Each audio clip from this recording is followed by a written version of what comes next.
자, 3장 1절부터 되어 있지만 3장 3절부터 6절까지 읽겠습니다.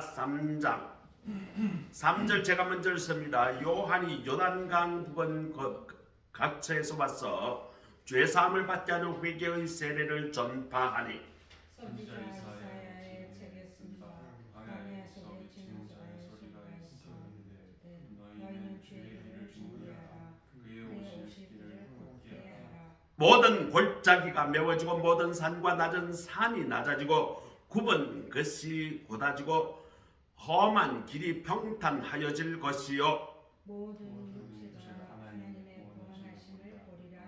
함과 같으니라. 자, 곧 뛰어서 10절부터 14절까지 교독합니다. 10절 제가 먼저 읽습니다. 10절 3장 10절입니다. 무리가 물어 이르되 그러면 우리가 무엇을 하리이까? 대답하여 이르되 옷 두 벌 있는 자는 옷 없는 자에게 나눠줄 것이요 먹을 것이 있는 자는 퇴할 것이니라 하고 세리들도 세례를 받고자 하여 왔어 이르되 선생이여 우리는 무엇을 하리까 하며 이르되 누가 된 것에는 거두지 말라 하고 같이 읽습니다. 군인들도 물어 이르되 우리는 무엇을 하리까 하며 이르되 사람에게서 강탈하지 말며 거짓으로 고발하지 말고 받는 급료로 족한 줄을 알라 하니라. 아멘. 이것은 하나님의 말씀입니다. 아멘. 자, 이제 대림절 둘째 주일입니다. 대림절은 성탄절 오기 전에 예수님의 오심을 기다리고 그 예수님은 누구인가 깊이 묵상하는 시간이 대림절입니다. 문명국 그리고 미개국 그 차이가 뭐 여러 가지가 있겠죠. 그 중에 하나가 길이 얼마나 편리하게 또 잘 닦여 있느냐, 그것으로 척도를 삼기도 합니다. 우리나라는 전국의 수많은 고속도로 또 고속철도로 정말 길이 잘 연결되어 있습니다. 그래도 차들이 너무 많아가지고 주말 되면 서울시를 벗어나게 되면 차가 막히고 아주 애를 먹습니다. 그래서 집사람하고 저는 토요일 날은 서울시 바깥으로 성남시 바깥으로 잘 안 움직여요. 나가면 차가 너무 막히니까. 길을 그렇게 잘 닦아놨는데도 참 차가 많다. 우리나라가 얼마나 잘 사는가 반증하는 그런 것입니다. 그런데 길을 내는데 말이죠. 높은 산이 있으면 어때요? 길이 쉽게 낼 수 있어요? 없어요. 제가 말이죠. 중국 운남성에 한번 가봤어요. 야, 거기는 산지가 얼마나 험한지. 거기 말이죠. 우리나라 제일 높은 산이 백두산인데 2744m거든요. 그런데 거기에 가니까 운남성에 가니까 2700m는 그냥 뒷산이라고 부르더라고. 우리 같이 높은 최고 높은 산이 백두산이고, 그다음 두 번째 높은 산이 우리나라가 한라산입니다. 한라산이 2000m가 안 돼요.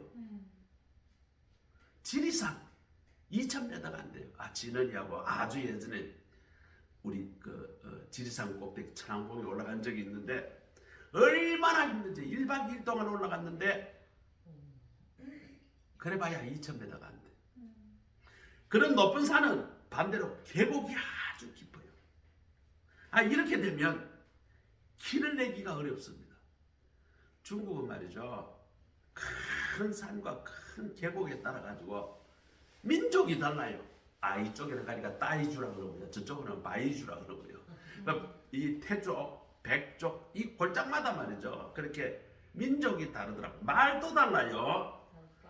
왜 그럴까요? 길이 없기 때문에 그렇습니다. 길이 잘 나 있으면 왔다 갔다 소통이 잘 되고 서로 소통도 되고 문명도 서로 주고받고 그렇게 하면 이 소통과 이 문명의 교류가 발전을 일으키는데 길이 안 나면 그게 안 된단 말이죠.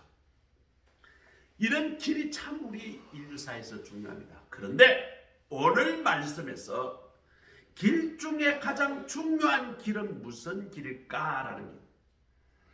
오늘 길 중에 가장 중요한 길은 하나님께로 가는 길이 가장 중요한 길입니다. 하나님께로 내가 가는 길이 막혀 있고 이 길이 허물어져 있으면 바로 그 사람은 영원한 지옥으로 가는 거예요. 영원한 멸망의 삶을 살아가는 거예요. 그래서 오늘 본문에서 세례 요한은 세상에 구원하시러 하러 오시는 예수님을 맞이하도록 주의 길을 닦으라, 주의 길을 닦으라 이렇게 외치고 있습니다. 이 길을 닦는 목표가 무엇일까요? 바로 구원을 얻는 길을 닦으라, 그런 말씀인 것입니다. 예수를 믿는다는 것은 너무나 단순합니다. 그런데 우리는 그걸 알면서도 그렇게 살지 못해요. 대림절, 우리 다시 오늘 설교를 들으면서 하나님께 이르는 우리 고속도로가 제대로 되어 있는지, 단절이 됐는지, 높은 산이 길을 허물어 버렸는지, 깊은 계곡이 끊어졌는지 다시 한번 확인을 하고 하나님께로 가는 길, 구원을 받는 길을 잘 닦으려면 어떻게 해야 하는가, 한번 이 말씀을 통해서 깊이 생각해 보도록 합니다. 오늘 5절 보면 주의 길을 준비하라, 그의 오실 길을 곧게 하라, 모든 골짜기가 메워지고. 골짜기가 깊으면 말이죠, 아이고 원남성이 가는데 말이죠, 해발 500m, 700m에서 계곡까지 밑으로 내려가는데 말이죠, 차가 500m, 600m 내려갔다가 조그마한 다리를 건너 다시 또 올라가야 돼요. 계곡이 깊으니까 그렇게 멀리 꾸불꾸불한 길을 말이죠, 바로 직선으로도 안 내려가요. 지그재그로 내려가는데 말이죠, 이야 얼마나 멀리 내려가가지고 다리를 건너고 다시 또 지그재그로 올라가야 돼요. 깊은 골짜기가 있으면 길을 내기가 어렵습니다. 그 골짜기를 메워야 합니다. 메우지 못하면 아주 튼튼한 다리를 놓아야 길을 낼 수가 있는 것입니다. 사람은 누구나 다 메워야 할 골짜기가 있습니다. 사람들과 어울리지 못하는 그런 사람을 단절시키는 골짜기가 있고, 하나님께로 다가가기 위해서 우리는 도로가 있어야 되는데 하나님께로 나아가는 그 길에 깊은 골짜기로 단절된 사람도 있습니다. 아담과 하와의 사이에도 골짜기는 원래는 없었지만 마귀가 하와에게 선악과를 따먹게 하고 또 하와가 아담에게 따먹게 하고, 그렇게 따먹다 보니까 하나님 금하신 선악과를 먹는 순간 부부 사이에 깊은 골짜기가 생기고 하나님과의 사이도 깊은 골짜기가 생겨버렸습니다. 마귀는 영어로 디아볼로스, 원래 영어가 아니에요, 헬라어예요. 자, 이 말은 뭐냐면 골을 만드는 존재, 골짜기를 만드는 존재라는 뜻입니다. 마귀가 뭐라고요? 골짜기를 만드는 디아블로스. 이 게임 보면 디아블로라는 게임이 있는데 그게 뭐냐, 마귀들의 싸움이에요. 마귀들의 전쟁, 악한 귀신들의 전쟁이 디아블로인데, 이게 말이죠, 성경에서는 골짜기를 만드는 존재라는 의미라는 것이죠. 마귀는 하나님과 나와의 사이에 골짜기를 만드는 존재예요. 마귀는 나와 다른 사람과 사이에 골짜기를 만드는 존재입니다. 이단들이 그래요. 신천지나 하나님의 교회 같은 이단들은 사람들을 현혹시키고 꼬드겨서 사람을 끌어들이고, 그리고 말이죠, 다른 교회를 비난하고 비난해서 안 좋은 것을 찾아가지고 그것만 지적질합니다. 목사들이 혹시라도 비리가 있으면 그것을 덜 추원해가지고 그 목사 정말 그저 어떤 여자 성도하고 말만 했는데 바람 피웠다고 또 거짓말로 막 그렇게 매도를 하고, 지금 야당이 여당을 그렇게 지금 매도를 하고 있죠. 꼬투리만 잡히면 없는 말을 만들어가지고 썬동을 하는, 그게 뭐예요? 디아블로예요. 그래서 목사와 성도 사이에 골짜기를 만들고요, 성도와 하나님 사이에 골짜기를 만들어서 교회를 떠나게 합니다. 교회를 파괴시키는 데 전력하는 것이 바로 디아블로스, 마귀인 것입니다. 하늘나라로 가는 길에는 골짜기가 없어야 합니다. 사람과 사람 사이에도 골짜기가 생기면 인간관계도 안 되지만 신앙생활도 안 돼요. 사람과 사람 사이에, 하나님과 사람 사이에 골짜기가 없어야 합니다. 우리는 낮은 골짜기를 메워야 합니다. 하나님과 사람 사이에, 또 사람과 사람 사이에 골짜기가 있나 나 자신을 되돌아보고 이 골짜기를 발견하게 되면 우리는 회개를 해야 돼요.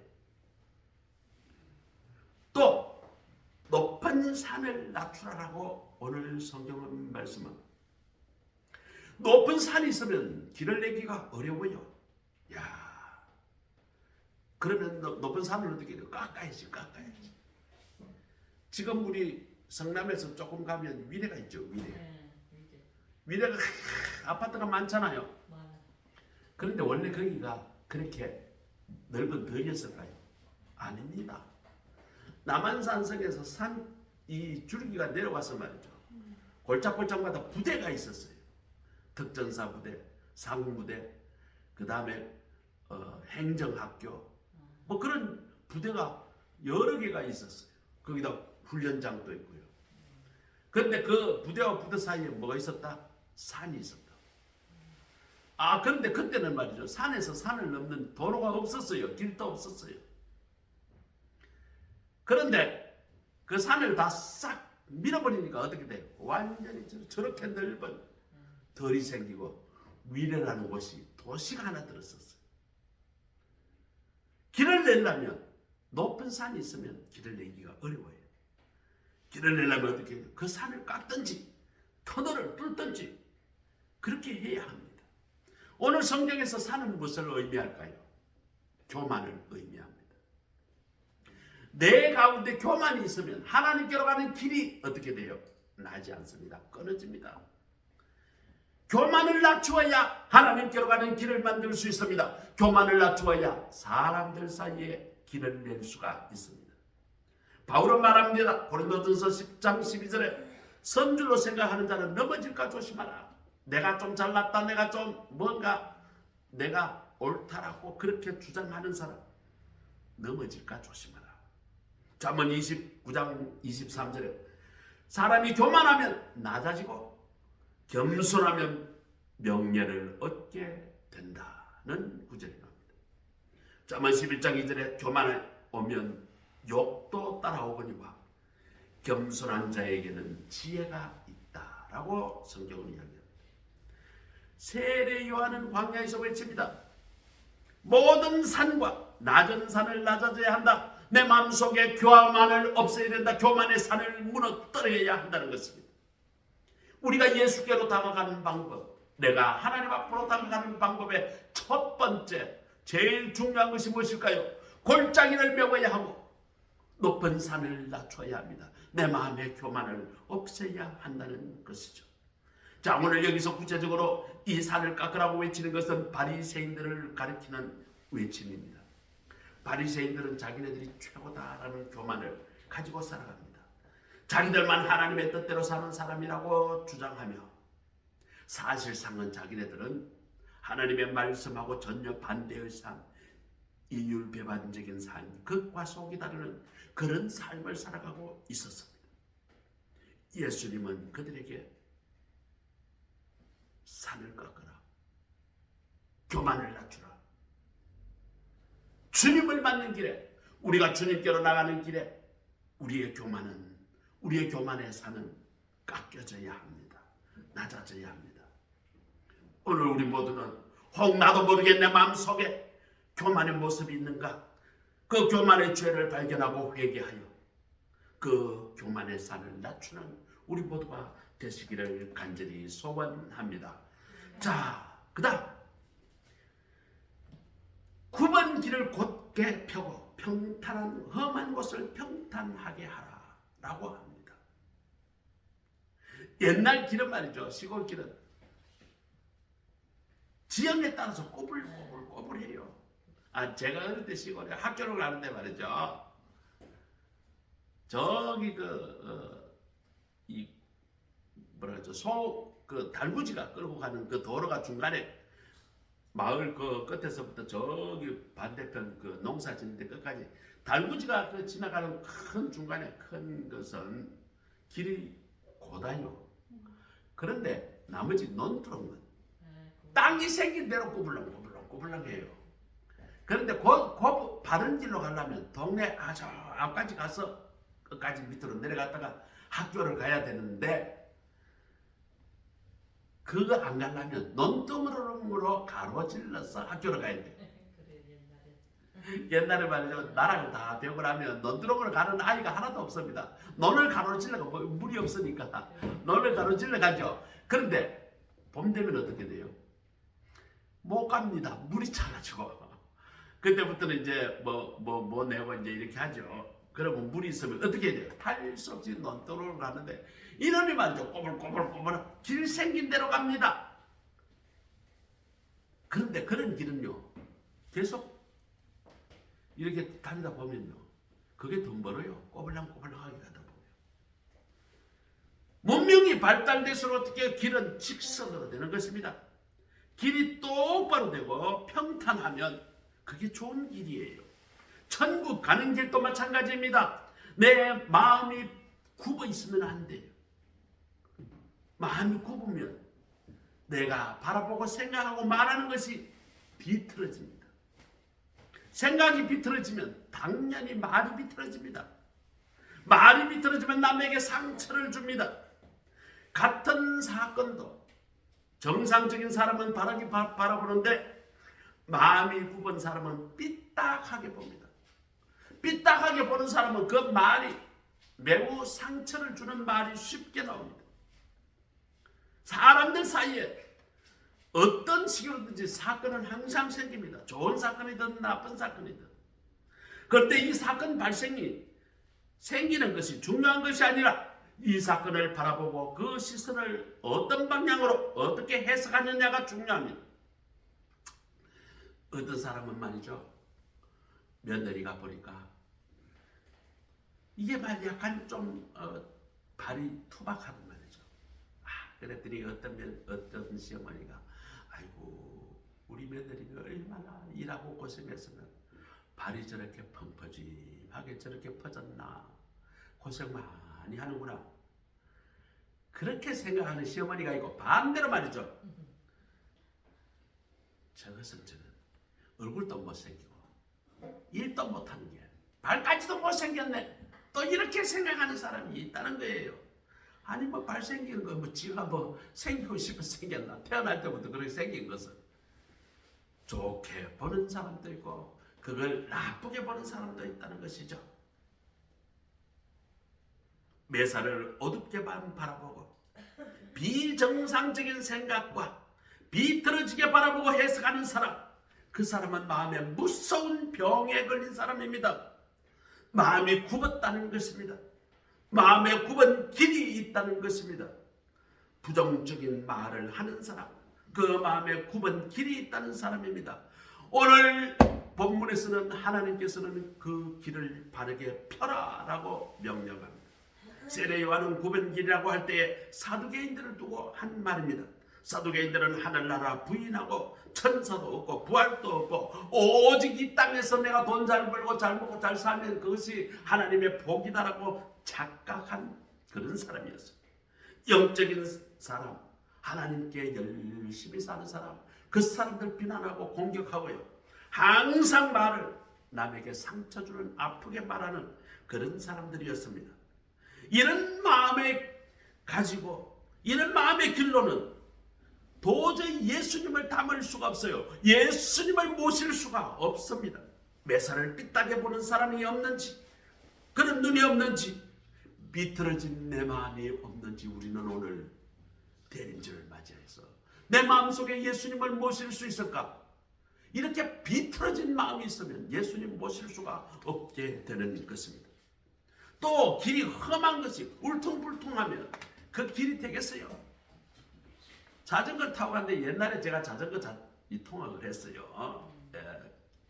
12km 그러니까 30리쯤 되는 길을 예전에 포장도로가 아니었어요. 그럼 뭐예요? 자갈길, 털털길이에요. 자전거를 가지고 가는데 말이죠. 빨리 다니면 엉덩이가 아파서 달릴 수가 없어요. 어떻게 해요? 그러니까 천천히 가야 됩니다. 그리고 자갈길을 피해서 가야 돼요. 그렇게 피해서 가고 속도를 못 내다 보니까 지금 생각하면 30km 같으면요. 빨리 가는 사람은 휙 가버려요. 그런데 그때는 말이죠. 40분도 걸리고 45분 자전거를 타고 가는데도 그렇게 벌었어요. 그런데 말이죠. 그 길을 말이죠. 평탄하게 아스팔트로 싹 가면 세면을 싹 가면 어떨까요? 자전거 잘 나갑니다. 쌩쌩 나가요. 그냥 시속 말이죠. 30km, 40km 그냥 나갈 수 있어요. 하늘 가는 길이 험하다. 이 말은 무슨 말일까요? 말은 험한 마음, 험한 말, 험한 행동으로 세상 사람들이 교회로 오는 것을 방해하는 그런 사람을 가리킵니다. 내가 막 한번 화나면 나는 뭐 평소 때는 괜찮아. 내가 한번 화나면 나는 무슨 사람이야? 이런 사람이 있어요. 이런 사람은 언제 폭발할지 몰라요. 폭발하면 누구도 그걸 막을 수가 없습니다. 자기 자신도 못 막아요. 그런 사람은 누가 옆에 가겠어요? 건드리면 폭발할 사람 같은데 그런 사람 말이죠.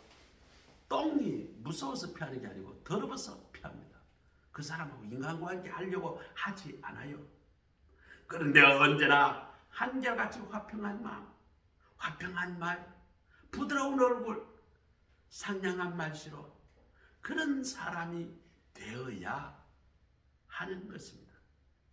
혹 내 모습에 험한 길 사나운 말투가 있는지 우리는 살펴보고 이 대림절 기간에 우리의 삶에 깊이 우리의 죄를 발견하고 회개해야 합니다. 세례 요한은 오늘 천국 가는 길을 4가지로 요약해서 이야기합니다. 첫째, 깊은 골짜기를 메우라. 두 번째는 높은 산을 얻어가라. 낮춰라. 그 다음 세 번째, 삐뚤어진 마음을 어떻게 하라? 곧게 하라. 네 번째, 험난한 길은 어떻게 하라? 평탄하게 하라라고 합니다. 자, 그러면 우리는 구체적으로 어떻게 천국 가는 길을 닦아야 할까요?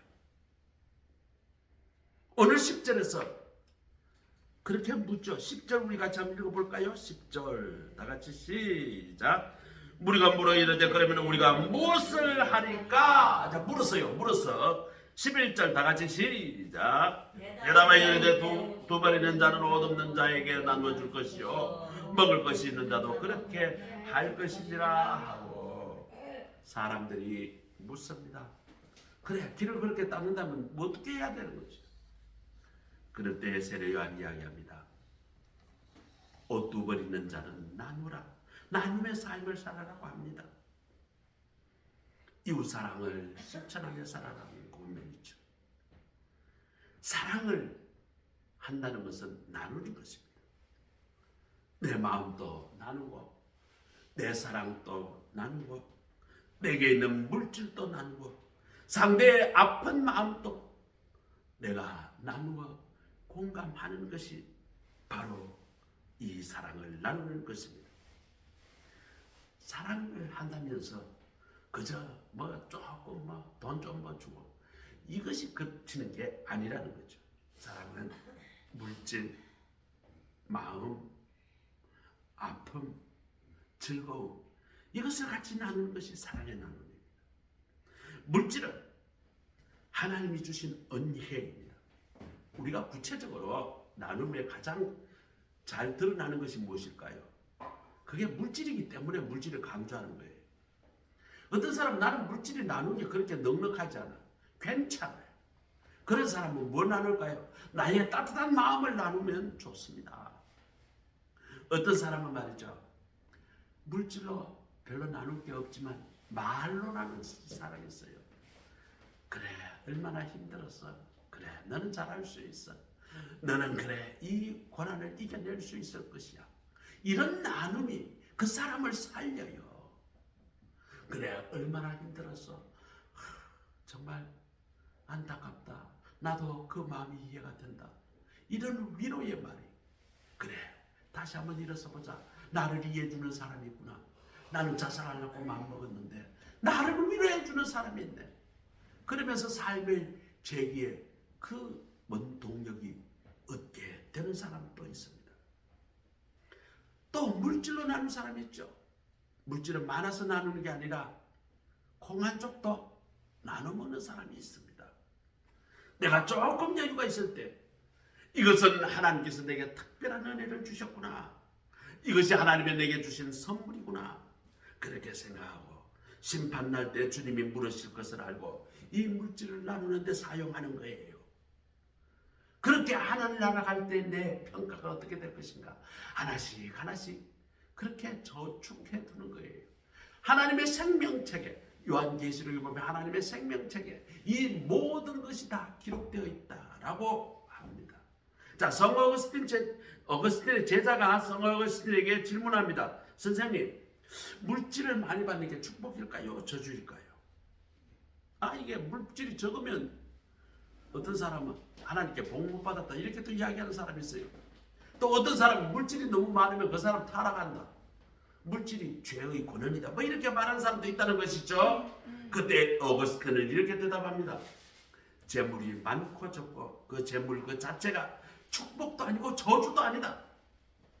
그것은 마치 한날에 한 자루의 칼과 같다. 그 칼이 만일 강도가 사용되었다면 그것은 무엇으로 써있다? 사람을 찌르는 도구가 될 것이고, 만일 그것이 멋있는 셰프가 썼다면 그건 뭘까요? 그거는 요리를 만드는데 아주 쓰이게 된다는 것이죠.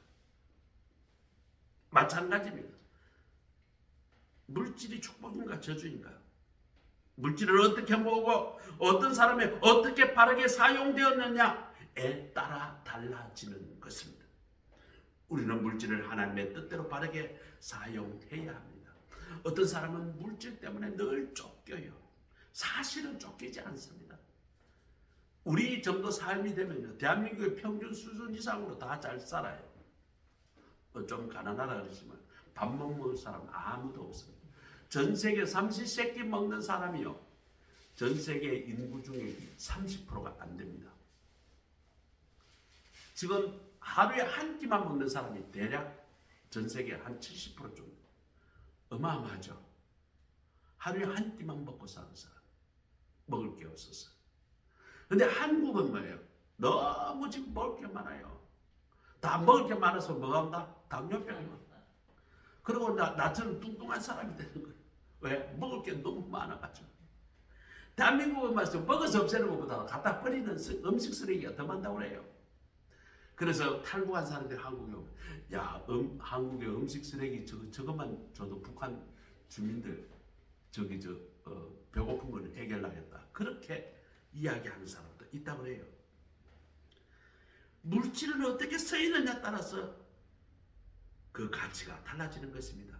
우리의 물질, 하나님 앞에 하나님의 뜻대로 바르게 사용해야 합니다.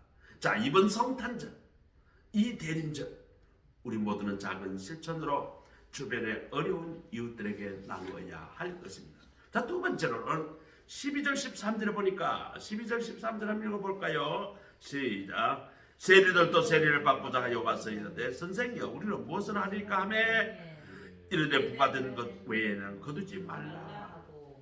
정직하게 살아. 정직하게 살아. 세리들은 말이죠, 조금 걷어가지고 법에서 정한 대로 걷어가지고 로마 정부에 바치고, 그리고 일부 조금 자기가 거기 생활비를 걷어야 되는데, 이 사람들이 말이죠, 걷어들이는 금액에 월등히 많은 금액을 거두고 로마 정부에다가 갖다 바치라고 그것만 바치고 나머지는 전부 다 자기가 착복했습니다. 그래서 이때 세리들은 말이죠, 돈 긁어 모으는 기계였습니다. 그래서 유대인들이 세리들을 제일 싫어했어요. 왜요? 로마의 권세를 등에 있고 세금 거둔다면서 거의 돈 좀 있으면 거의 다 뺏어갔습니다. 세리들은 세리 요한의 이 외침에 찔려서 질문을 했대. 요한은 법대로 양심껏 하라, 그렇게 가르쳐 줍니다. 세리라는 직업 자체가 죄악이 아닙니다. 정직하게 저 직무를 수행하지 아니하고 내 욕심이 거기에 들어갔을 때 그때의 죄가 된다는 것입니다. 권력을 가진 자는 공정하게 정직하게 법대로 수행하라는 것이 하나님의 명령입니다. 오늘 우리도 우리에게 삶에 주어진 그 역할에서 정직하게 내가 주어진 일을 감당하는가 한번 자신을 되돌아보고, 만일 정직하지 않았다면 내가 회개를 하고 이제는 내가 정직하게 일을 해야 되겠다 결심하는 이 시간이 되어야 할 것입니다. 세 번째는 14절 우리 같이 읽어봅니다. 시작. 군인들도 물어 이르되 우리는 무엇을 하리까 하며 이르되 사람에게서 강탈하지 말며 거짓으로 고발하지 말고 받은 급료로 족한 줄을 알라 하니라. 세례요한은 군병들의 죄는 뭘까요? 자기가 힘이 있다고 권력이 있다고 로마로부터 받은 권력이 있다고 그걸 폭력으로 가지고 말이죠. 백성들에게 거짓 고발을 해가지고 백성들을 말이죠. 안 내면 무기로 그냥 집을 아주 장사를 하고 다 뺏어갑니다. 그리고 뇌물을 바치게 요구합니다. 폭력으로 재물을 빼앗았어요. 그래서 세례요한은 군병들의 질문에 강포하지 말며 거짓으로 고소하지 말라. 권력과 자기 지위를 이용해서 힘없는 자를 강탈하지 말라라고 이야기합니다. 이런 모든 죄의 원인은 욕심에 있습니다. 가진 것으로 만족할 줄 모르고 감사할 줄 모르고 그 마음의 죄를 낳게 하는 것이죠. 우리는 이 대림절 기간에 우리는 이런 죄들을 다 회개해야 합니다.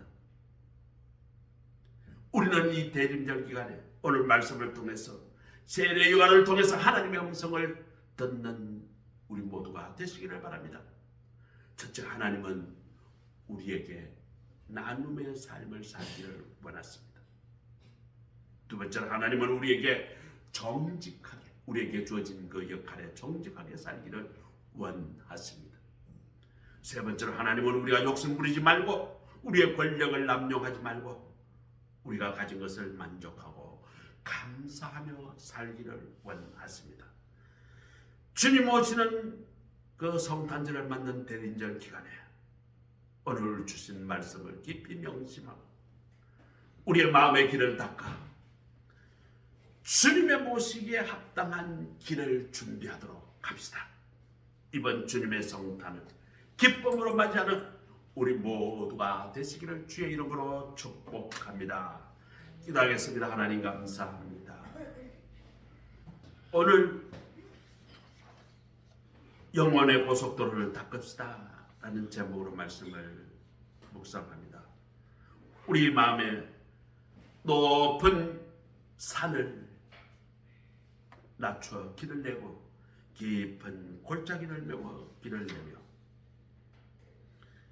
굽은 길을 곧게 하고 험한 곳을 평탄하여 주님이 내 마음속에 오시도록 우리의 길을 바르게 하는 이 대림절 기간이 되게 하옵소서.